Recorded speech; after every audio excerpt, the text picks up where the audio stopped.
Hello అండి, అందరికీ నమస్తే. నేను మీ Gaurakrishna. Welcome back to our channel wall poster. So Bengaluru fans అందరూ కూడా ముందుగా ఒక వ్యక్తికి థ్యాంక్స్ చెప్పుకోవడం జరుగుతుంది. ఎవరు అంటే వాషింగ్టన్ సుందర్. సో విరాట్ కోహ్లీ కొట్టిన ఫస్ట్ బాల్నే క్యాచ్ తీసుకోవడం కాకుండా ఆ క్యాచ్ని వదిలేయడం జరిగింది. సో అక్కడ వదిలేసింది కేవలం క్యాచ్ని మాత్రమే కాదు, పూర్తిగా మ్యాచ్ని వదిలేయడం జరిగింది. సో మాట్లాడుకుందాం season number 19 match number 34 RCB versus GT.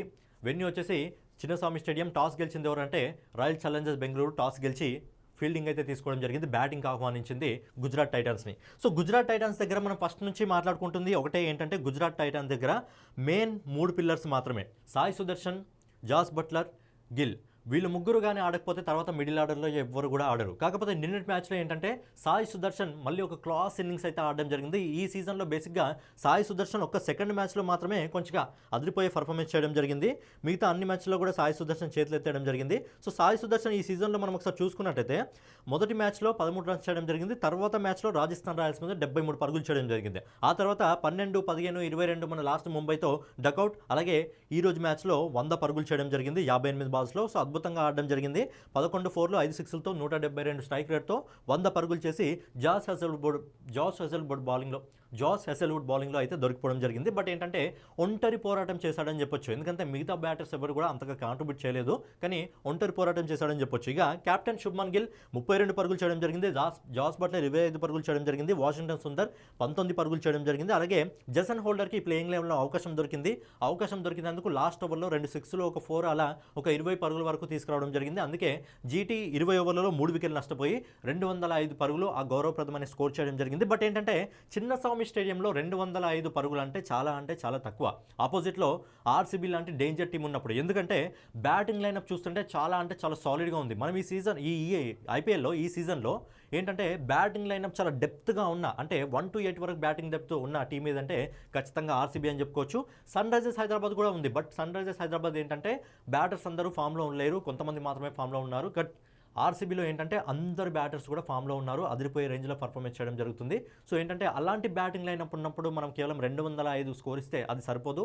Minimum ఒక 230, 240 స్కోర్ ఇస్తే, ఎందుకంటే జీటీ దగ్గర బౌలింగ్ డిపార్ట్మెంట్ చాలా సాలిడ్గా ఉంది కాబట్టి దాన్ని కవర్ చేసుకునే అవకాశం ఉండదు. ఇక మన ఆర్సీబీ బౌలింగ్ డిపార్ట్మెంట్ గురించి మాట్లాడుకున్నట్టయితే భువనేశ్వర్ కుమార్ 1 వికెట్ తీసుకోవడం జరిగింది. హజల్ 1 వికెట్ తీసుకోవడం జరిగింది. అలాగే సుయాష్ శర్మ 1 వికెట్ తీసుకోవడం జరిగింది. ఓవరాల్గా ఏంటంటే 20 ఓవర్లలో జీటీ 205 పరుగులు చేయడం జరిగింది. సో 205 పరుగుల్ని బరిలో పెట్టుకొని దిగింది ఆర్సీబీ. సో ఏంటంటే జాకబ్ బెతల్కి అవకాశం దొరికింది. ఎందుకంటే సాల్ట్కు ఇంజరీ కావడం వల్ల జాకబ్ బెతల్కి అవకాశం దొరికింది. సో ఇండియన్ ఫ్యాన్స్ కూడా చాలామంది కోరుకోవడం జరిగింది జాకబ్ బెతల్కి ఒక అవకాశం రావాలని చెప్పి. అవకాశం వచ్చింది, బట్ దాన్ని సరిగ్గా సద్వినియోగం చేసుకున్నాడా అంటే లేదని అనిపించింది. ఎందుకంటే సాల్ట్ ఏ రేంజ్లో ఆడతాడో తెలుసు, పవర్ ప్లేలో అదిరిపోయే స్కోర్ ఇవ్వడం జరుగుతుంది. సో అదే రేంజ్లో కూడా జాకబ్ బెతల్ ఆడాలని చెప్పి మంచి షాట్స్ అయితే కొట్టడం జరిగింది. బట్ ఏంటంటే మొహమ్మద్ సిరాజ్ బౌలింగ్లో షారుఖ్ ఖాన్కి క్యాచ్ అవుట్ ఇచ్చి 14 పరుగులకే వెందిరగడం జరిగింది. ఇక మన కింగ్ విరాట్ కోహ్లీ ఎప్పుడు కూడా ఏంటంటే ఆ వేట్ ఏదైతే ఉందో రికార్డుల రారాజు అని చెప్పొచ్చు. ఎప్పుడు కూడా పరుగుల వేట అలాగే ఉంటుంది. నిన్న కూడా అద్భుతమైన స్కోర్ చేయడం జరిగింది. ఏంటంటే 800 ఫోర్స్ని కంప్లీట్ చేసుకోవడం జరిగింది. అలాగే 300 సిక్సెస్ని కూడా కంప్లీట్ చేసుకోవడం జరిగింది మన కింగ్ విరాట్ కోహ్లీ. ఓవరాల్గా 44 బాల్స్లో 8 4లు 4 6లతో 184 స్ట్రైక్ రేట్తో 81 పరుగులు చేయడం జరిగింది. సో మొదటి బాల్కే క్యాచ్ ఇవ్వడం జరిగింది. బట్ మొదటి బాల్కే ఆ క్యాచ్ ఏదైతే ఉందో ఆ క్యాచ్ని వదిలేశాడు వాషింగ్టన్ సుందర్. అందుకే అక్కడ వదిలేసింది కేవలం క్యాచ్ని మాత్రమే కాదు, పూర్తిగా మ్యాచ్ని వదిలేయడం జరిగింది. ఎందుకంటే కింగ్ విరాట్ కోహ్లీ గత లాస్ట్ ఇయర్ నుంచి గేర్లు చేంజ్ చేసి ఆడడం జరుగుతుంది. అద్భుతంగా ఇన్నింగ్స్ ఆడడం జరిగింది. సో 81 పరుగుల వద్ద వెందిరగడం జరిగింది. లేదంటే ఈజీగా సెంచరీ కూడా కంప్లీట్ చేసుకునేవాడు. ఇంకా మనం విరాట్ కోహ్లీ ఫామ్ చూస్తుంటే ఈ సీజన్లో ఇప్పుడు ఆరెంజ్ క్యాప్ హోల్డర్. ఎందుకంటే సన్ రైజర్స్ హైదరాబాద్ మీద 69 పరుగులు చేయడం జరిగింది మొదటి మ్యాచ్లోనే. ఆ తర్వాత 28 పరుగులు, తర్వాత 32 పరుగులు, తర్వాత ముంబై ఇండియన్స్ మీద హాఫ్ సెంచరీ చేశాడు. తర్వాత లక్నో సూపర్ జైంట్స్ మీద 49 పరుగులు, 1 పరుగు తేడాతో హాఫ్ సెంచరీ మిస్ చేసుకోవడం జరిగింది. తర్వాత మన ఢిల్లీ క్యాపిటల్స్ మీద 19 పరుగులు చేయడం జరిగింది. అండ్ నిన్నటి మ్యాచ్లో 81 పరుగులను అయితే చేయడం జరిగింది. అండ్ ఇప్పుడు ఆరెంజ్ క్యాప్ హోల్డర్ కూడా 328 పరుగులతో ఆరెంజ్ క్యాప్ హోల్డర్గా ఉన్నాడు. అండ్ 323 పరుగులేమో మన అభిషేక్ శర్మకు ఉంది. ఈరోజు సన్ రైజర్స్ హైదరాబాద్ మ్యాచ్ ఉంది కాబట్టి నాకు తెలిసి అభిషేక్ శర్మ ఈరోజు ముందుకెళ్లే అవకాశం అయితే ఉందని కనిపిస్తుంది. బట్ ఏంటంటే కుర్రాలతో పోటీ పడుతున్నాడు మన కింగ్ కోహ్లీ. ఈ జనరేషన్ కుర్రాలతో పోటీ పడుతున్నాడు కింగ్ కోహ్లీ. ఇక నెక్స్ట్ వచ్చేసి రజత్ పటిదార్ 8 పరుగులు చేయడం జరిగింది. జితేష్ శర్మ 10 పరుగులు చేయడం జరిగింది. టిమ్ డేవిడ్ 10 పరుగులు చేయడం జరిగింది. కృణాల్ పాండ్యా 23 పరుగులతో లాస్ట్ ఎండింగ్లో మ్యాచ్ని అయితే విజయం అందించడం జరిగింది. ఇక నెక్స్ట్ వచ్చి మనం మాట్లాడుకోవాల్సిన ఇంకో ప్లేయర్ ఎవరంటే దేవదత్ పడికల్. డొమెస్టిక్లో కూడా అదిరిపోయే ఫామ్లో ఉన్నాడు. ఈ సీజన్లో కూడా అదిరిపోయే ఫామ్లో ఉన్నాడు. ఏంటంటే నిన్నటి మ్యాచ్లో 2 4లు 6 6లతో 204 స్ట్రైక్ రేట్తో దేవదత్ పడికల్ 55 రన్స్ చేయడం జరిగింది. సో అద్భుతమైన స్కోర్ చేయడం జరిగింది.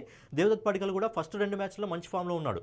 ఏదైతే సన్ రైజర్స్ హైదరాబాద్ మ్యాచ్ జరిగిందో ఆ మ్యాచ్లో 61 పరుగులు చేయడం జరిగింది. అండ్ చెన్నై సూపర్ కింగ్స్ మీద 50 పరుగులతో హాఫ్ సెంచరీ కంప్లీట్ చేసుకోవడం జరిగింది. ఆ తర్వాత 14 0 10 18 అండ్ నిన్నటి మ్యాచ్లో 15 పరుగులు చేయడం జరిగింది. ఓవరాల్గా ఏంటంటే ఆర్సీబీ టీం అద్భుతమైన ఫామ్ అయితే కొనసాగిస్తుంది. సో ఏంటంటే రాయల్ ఛాలెంజర్స్ బెంగళూరు ఏదైతే ఉందో లాస్ట్ ఇయర్ ట్రోఫీ అందుకుంది. సో ఏంటంటే ఈసారి అటాకింగ్ ఛాంపియన్స్ లాగా రూరింగ్ ఛాంపియన్స్ లాగా ఆడుతుంది. ఈసారి మరోసారి కప్ అందుకోవాలని చెప్పి చూస్తుంది. ఇక మనం జీటీకి సంబంధించిన బౌలింగ్ డిపార్ట్మెంట్ గురించి మాట్లాడుకున్నట్టయితే సిరాజ్ 1 వికెట్ తీసుకోవడం జరిగింది. హోల్డర్ 1 వికెట్ తీసుకోవడం జరిగింది. రషీద్ ఖాన్ 2 వికెట్లు తీసుకోవడం జరిగింది. అలాగే సుతార్ 1 వికెట్ తీసుకోవడం జరిగింది. బట్ ఏంటంటే జీటీ ఏదైతే స్కోర్ని పెట్టడం జరిగిందో ఆ స్కోర్ని చాలా తక్కువగా పెట్టడం జరిగింది. ఎందుకంటే వాళ్ళ దగ్గర 3 బ్యాటర్సే కాబట్టి వాళ్ళు ఎక్కువసేపు క్రీజ్లో ఉందామని చూస్తారు. కాబట్టి వాళ్ళ యావరేజ్ స్కోర్ చూసుకున్నా మనం ఎప్పుడు కూడా 175 ఉంటుంది. భారీ పరుగులు కొట్టాలని చెప్పి ఎప్పుడు కూడా జీటీ చూడదు. వాళ్ళ దగ్గర బౌలర్స్ ఉన్నారు కాబట్టి 175 180 పరుగులు చేసినా కవర్ చేయగలుగుతారు. సో ఏంటంటే అదే మిస్టేక్ నిన్న చిన్నస్వామి స్టేడియంలో వాళ్ళు చేయడం జరిగింది.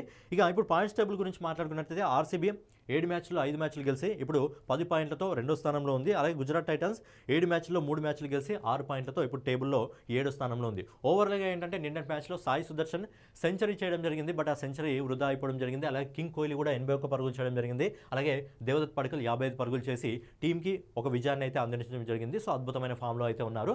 సో ఈరోజు sunrisers Hyderabad versus Rajasthan royals ఉంది. లాస్ట్ టైం ఈ 2 టీమ్స్కి మ్యాచ్ జరిగినప్పుడు రాజస్థాన్ రాయల్స్కి చుక్కలు చూపించారు సన్ రైజర్స్ హైదరాబాద్కి సంబంధించిన యంగ్ బౌలర్స్. మరి రాజస్థాన్ రాయల్స్ ఈరోజు ఆ రివెంజ్ తీర్చుకుంటుందా, లేకపోతే మరి సన్ రైజర్స్ హైదరాబాద్ తిరిగి రాజస్థాన్ రాయల్స్ మీద డామినేషన్ అనేది కొనసాగిస్తుందా అనేది మీ ఒపీనియన్ కామెంట్ రూపంలో తెలియజేయండి. సో ఫైనల్గా దాని వీడియో మీకు నచ్చినట్లయితే ఖచ్చితంగా లైక్ చేసి కామెంట్ చేసి సబ్స్క్రైబ్ చేసుకొని మన వాల్ పోస్టర్ ఛానల్ని ఫాలో అవుతూ ఉండండి.